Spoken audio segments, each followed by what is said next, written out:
현대 문명은 과학적 연구와 방법의 발달로 인간 생활과 복지에 많은 편리를 제공하였습니다. 특히 인간의 건강에 대한 인체공학적 연구와 진보는 생로병사로 시달려야 하는 인간에게 많은 어려움을 해결해 주었습니다.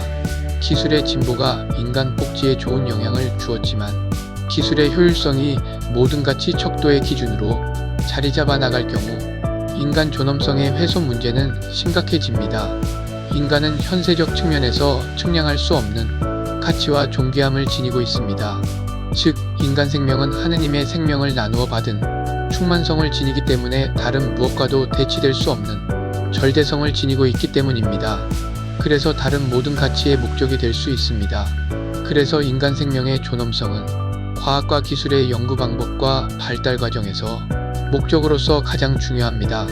그러나 만약 이 인간 존엄의 가치가 하느님과의 관계가 아닌 다른 이유로 변한다면 인간은 스스로를 만족스럽게 여기며 더 이상 높은 진리에 대한 탐구를 멈추고 기술 개발에만 몰두할 수 있습니다.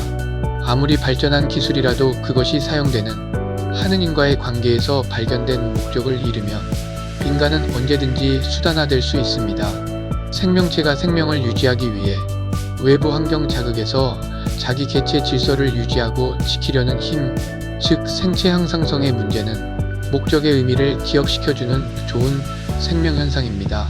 생명체에게 항상성이 작동되기 위해 중요한 것은 혈액입니다.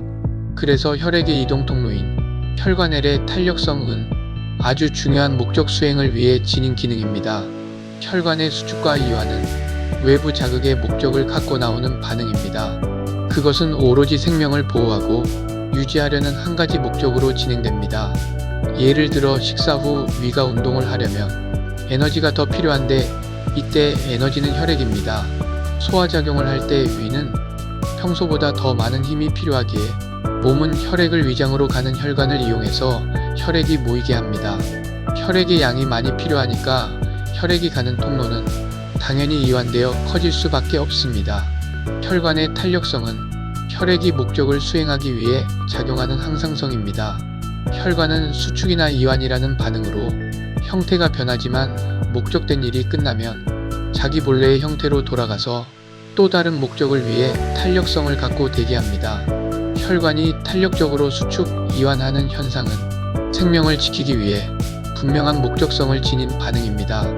혈관에 일어나는 다양한 수축, 이완 반응은 몸의 다양한 부위에서 아주 복잡하게 일어나기 때문에 마치 목적 없는 무작위 질서처럼 보일 수 있습니다.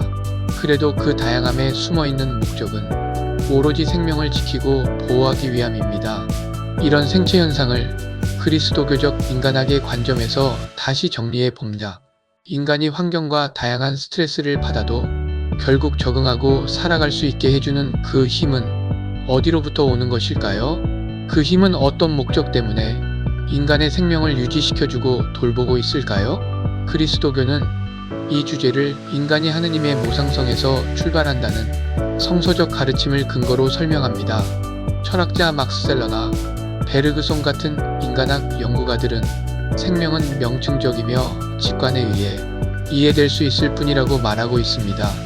신비로 가득한 생명의 본질은 인격이나 사랑과 같은 정신활동의 말이 정의될 수 없듯이 어떤 정의로 통일시킬 수 없기 때문입니다. 즉, 생명은 그저 의미 있고 가치가 충만한 것이라는 포괄적인 의미로 접근해 나갈 수 있습니다. 그러나 성서에 나타난 생명의 의미는 좀 더 구체적으로 표현됩니다. 즉, 생명의 의미는 일차적으로 하느님께서 부여하신 목적에 달려있다고 가르칩니다.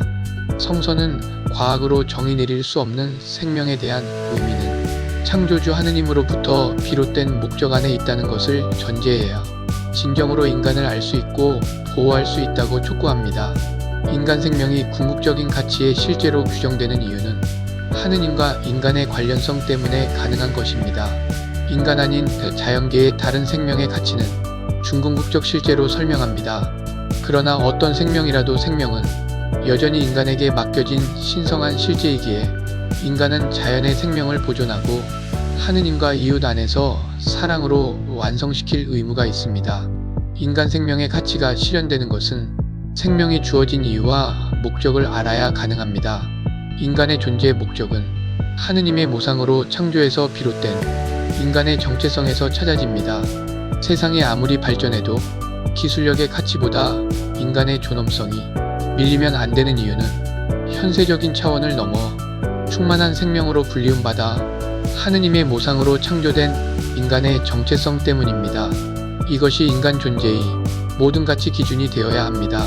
모든 가치의 중심이 인간이 되어야 하는 것은 인간이 잘나서 스스로 정한 것이 아니라 하느님 모상에 따라 창조된 것이 인간이라는 성서의 가르침과 인간은 하느님 창조의 뜻을 깨우쳐서 살아가는 존재라는 사실에 근거를 둔 가르침입니다. 그리스도인으로서 참다운 신앙생활은 하느님의 뜻과 목적을 깨우치고 살아가기 위해 자기 중심에서 하느님 중심으로 변해가는 흐름입니다.